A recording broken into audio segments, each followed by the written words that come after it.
mọ́mí Nura tẹ̀wò láńrèrè lélẹ̀ wọ́n ti ń play voice Mr. Lawal ní gbogbo bí ṣe ti rí evidence rèé Àkọ́kẹ́ I have seen the money ó ti yé yín ń bọ̀ kí ni mo sọ fún bí náà facing some okay ẹ wo nǹkan tí mo wá sọ fún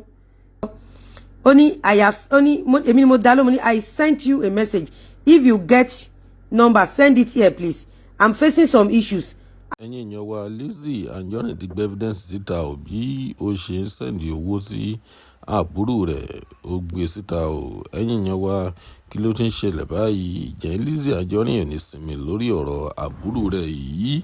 ṣé ó tún máa dráàgì àbúrò rẹ̀ bíi ará àta ni ẹ̀yin èèyàn wa wàhálà ńlá ti ṣẹlẹ̀ ò ẹ jẹ́ ká gbìyànjú láti wo fọ́nrán yìí láti bẹ̀rẹ̀ títí dé ìparí torí wípé ọ̀pọ̀lọpọ̀ ọ̀rọ̀ ni Lizzy Anjorin ó sọ nínú fọ́nrán yìí ẹ jẹ́ ká wò ó. I won't be able to engage in some talks that doesn't add value to the issue on etiri ibi báyìí mo wà ní intensive care mo wà láàrin ikú àtìyè ní gbogbo bí báyìí but ṣẹ́rí pé ó dúpẹ́ pé mo fún un lówó ṣẹ́tìrí déètì tó jáde ní Fọlá jáde lórí Facebook pé òun fẹ́ gbowó bisikíìtì pé tí n bá gbé gbogbo mẹ́sẹ́jì ṣẹ̀ jáde ẹ̀rí bó ṣe ń gbowó ẹ bó ṣe ń gbowó ẹ wo another one too another owó rẹ̀ yeye apart from this this is another one yeye thanks for yesterday ma Ọlọ́run á fi ọ̀pọ̀ rọ́pò this is ẹ wo 2022 ṣe bó ṣe ń gbowó ẹ bó ṣe ń gbowó ẹ bó ṣe ń gbowó as at 2024 òun rèé happy birthday to you Àkànkẹ́ ẹ ti rí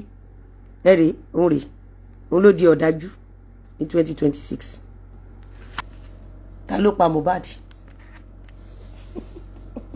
nígbà tí mo bímọ ẹ rí pé kò sí pé for the past ìjọ tóun ti dáyé o for the past 37 38 39 years ẹ̀yin lẹ ń sanwó ilé o ẹ̀yin lẹ ń fún olóúnjẹ o ẹ̀yin lẹ fún sí monthly salary o ó tún ṣe send the account number kí n send you owó. ẹ ti wá níjọ́ mọ́ ní ẹ sà báwo lẹni tó ṣe lọ jalè ní Dùmàtà ló ṣe máa ran ẹni tí kò jalè rí lọ́wọ́. tí ò jalè rí oníbàràǹdà tí ò ní nǹkan kan. Alákànkẹ́ ní 2024 ó dọ̀dájú ní 2026.